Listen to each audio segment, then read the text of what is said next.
Select the lesser of the two given numbers, 6 and the negative or opposite of the absolute value of -8.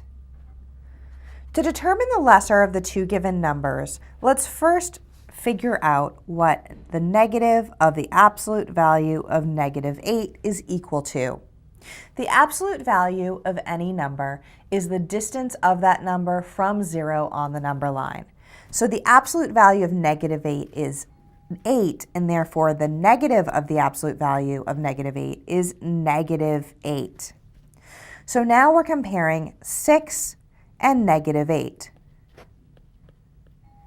6 is to the right of -8 on a number line, and therefore 6 is greater than -8 on the number line.